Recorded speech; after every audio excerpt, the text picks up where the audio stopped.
Hi guys, right now I'm in the BYD M6 EV. This is a BYD C segment MPV. As you can see, today is just a pure driving videos.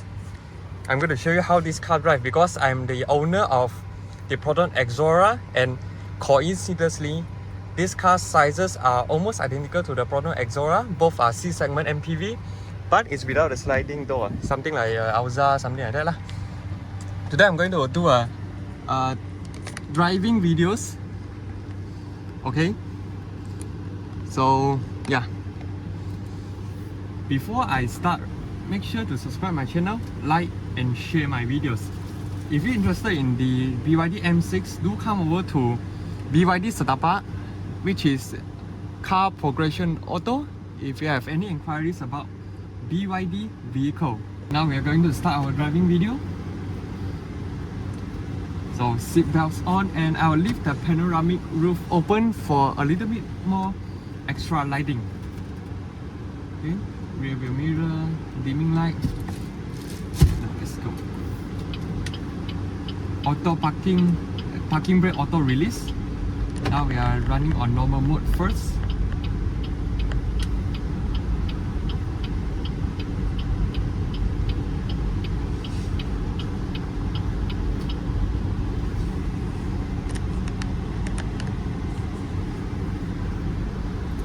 So the first thing you can notice that the electronic throttle, right, is rather smooth. It's not those very aggressive setup in my opinion.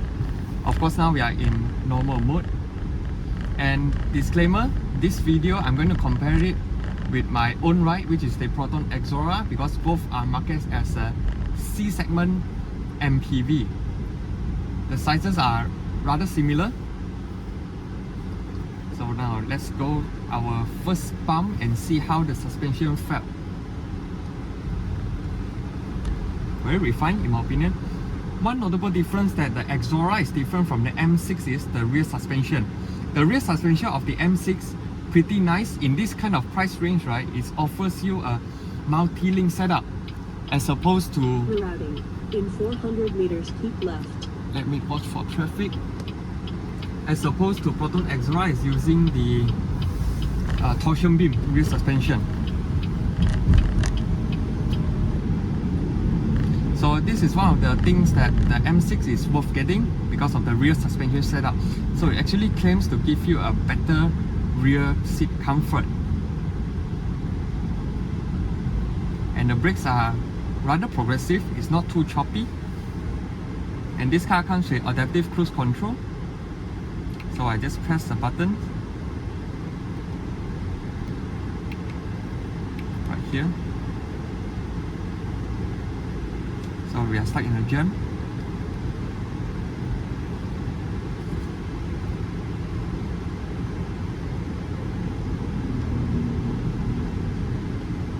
So depress a little bit, it will go.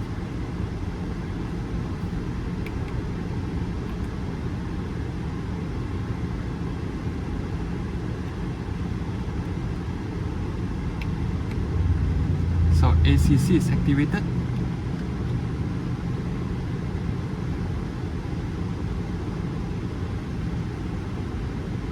So now I'm setting the distance to the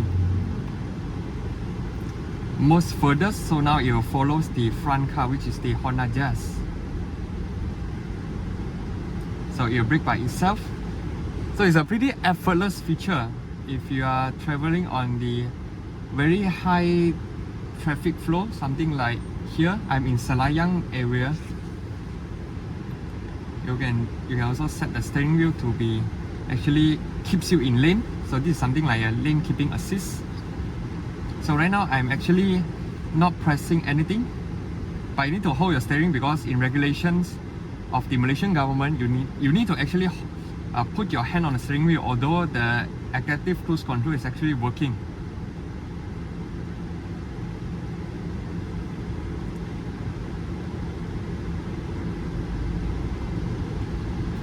As you can see, the steering wheel actually keeps you in the lane.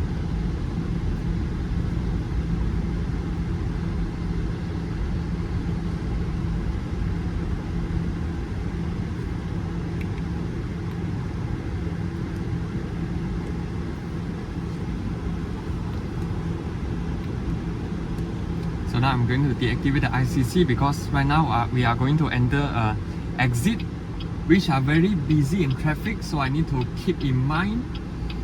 The visibility on the left side is very spacious thanks to the photo window as well as large windows surface.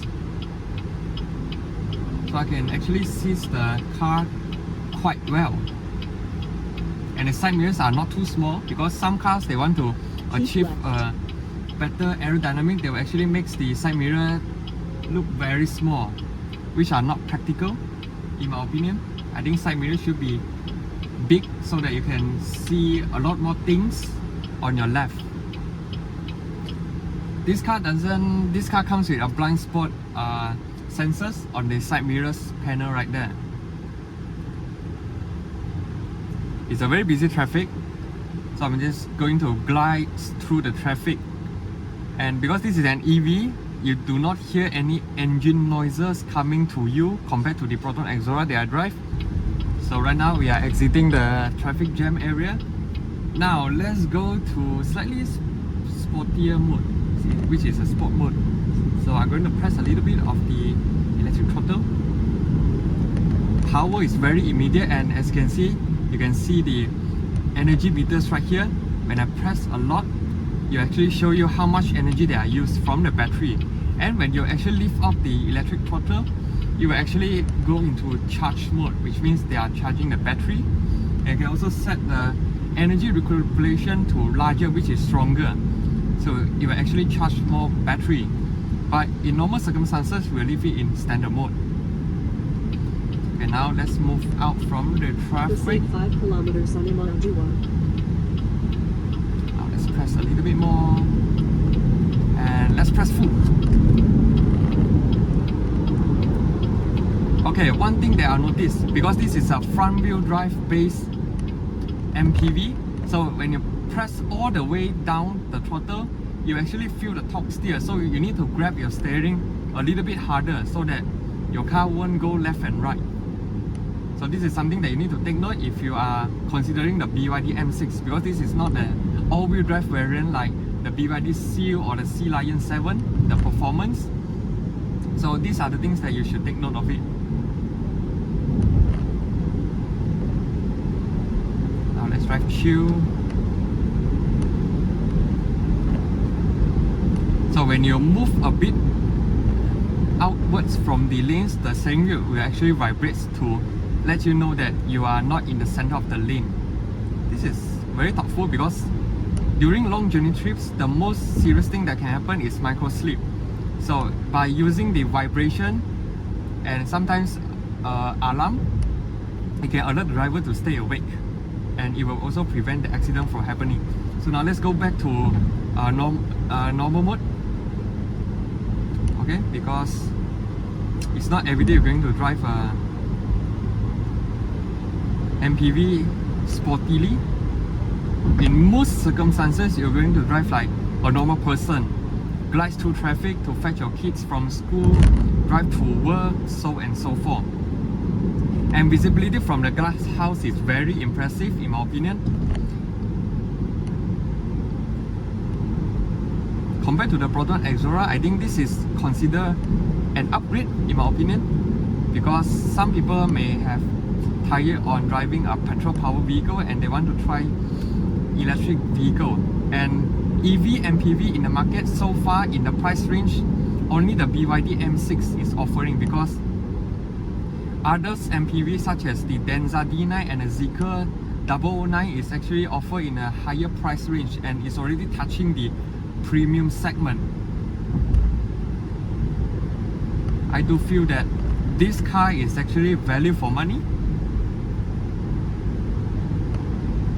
And cornering is rather okay, but I still can feel the suspension is a little bit on the softer side for passenger comfort. Now let's just drive chill. Steering is very easy to steer with. I have no complaints on it.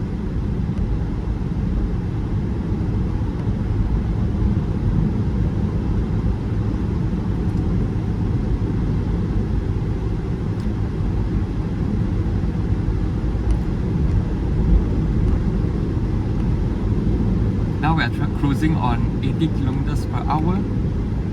Now I've activated the ACC, so right now it's following the front car speed. Now I set the speed to 110, which is the international speed limit, and it is following the front car speed. And let me decrease the distance. It will actually follow the In front 800 car. meters, keep right.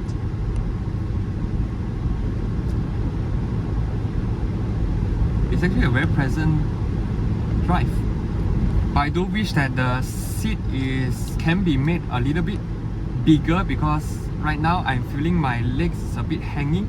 Maybe because they need to maximize the In 300 interior meters, space keep for right to Mountain 3 row Express of Cinema. passenger. So they need to compromise a little bit in this such limited space.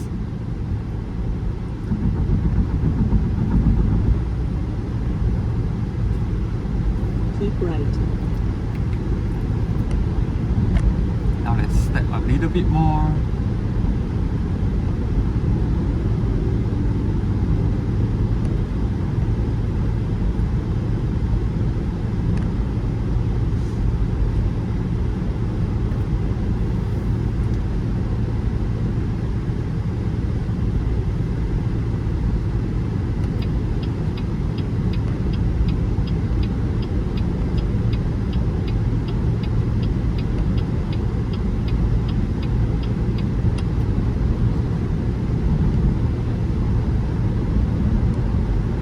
In 800 meters, keep left.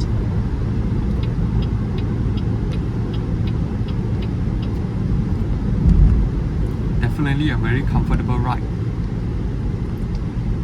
In conclusion, I think the BYD M6 is the car that you should In consider 400 meters, keep if left you towards Jalan are Taman in the Melati. market looking for a 7-seater and you need an EV. Actually, this is the only choice, because so far there's not much competitor coming into Malaysia market yet. So this is kind of Keep left. dominating the Malaysia In budget 200 MPV meters, turn segment. right to Jalan Taman Melati /Stroke 5.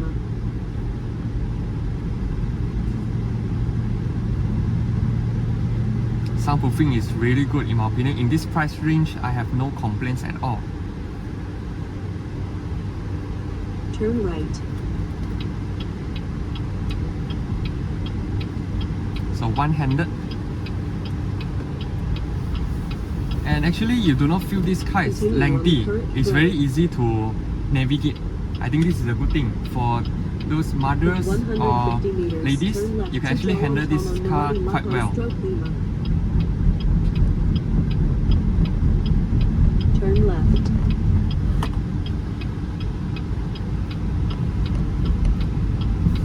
Okay, now let's try the bumps, speed bumps.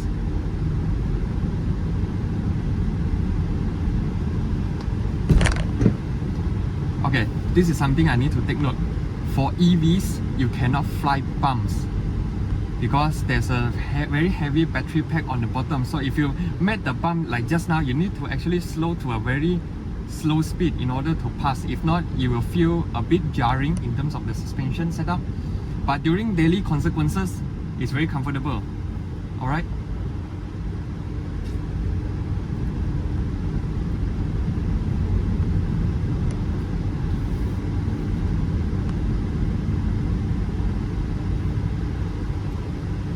Very comfort. In 500 meters at the end of the road, turn right. And the navigation from the BYD, I think is very usable, although we are used to Google Maps and Waze. But if you are in the occasion of using the BYD's in-car navigation, I think it's still usable because sometimes it will display the image that the cars reach from the road signs. This is very impressive for a car like this. And all the time you brake, the car will actually recharge the battery. So the efficiency wise, I think it's not an issue. But of course, if you want to go for a very long journey, something like KL to JB or KL to Penang, you need to actually plan your journey in order to avoid any unforeseen circumstances. So you need to plan for your charging. So the charging of the BYD for this car, it supports 7 kilowatt of AC and 150 kilowatt of DC. I think it's rather okay, but I do wish the AC charging can be a little bit faster, something like 11 kilowatt or even better, 22 kilowatt like the Smart. But I do not have any complaints considering the price tag of this car. Okay, now let's go off the junctions. In 150 meters, turn left. Besiaran Purahana. Very comfort. I can definitely drive this car every day and fetch people. It is definitely a very comfort-oriented car. Just I need to take note on the torque steer when you step fully, as well as you cannot fly bumps in any of the EV. And this is not a crossover as well, so if you're going a little bit too fast, you actually bottom up your cars or your suspension. So just now is the forward collision warning because there's a car parked on the side of the road, illegal parking. So the car will actually warn me because the car thinks that I'm going to hit something else. In 500 meters, turn left. So now let's wait in the traffic lights. So if you press the brake deep, it will enter the auto brake hold. So you can actually lift off your foot from the brakes.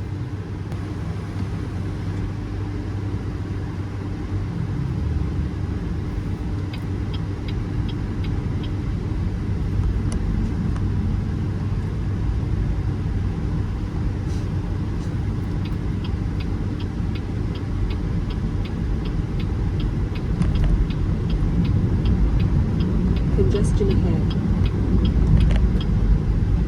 Although I already exited from the map, right, the car was still constantly telling me what's happening in front of the road. So this gives a very safety assurance to the driver. Overall, for the score, I can give this MPV a very high score considering the price and the things that you get, and the range are also not bad. And it has no competition. I would definitely recommend this for those who are finding an EV MPV. And this car also comes with the V2L function, which means that if you are going for car camping, you can actually plug your something like your hot pot kettles, so and so forth. So I think it's a very good package.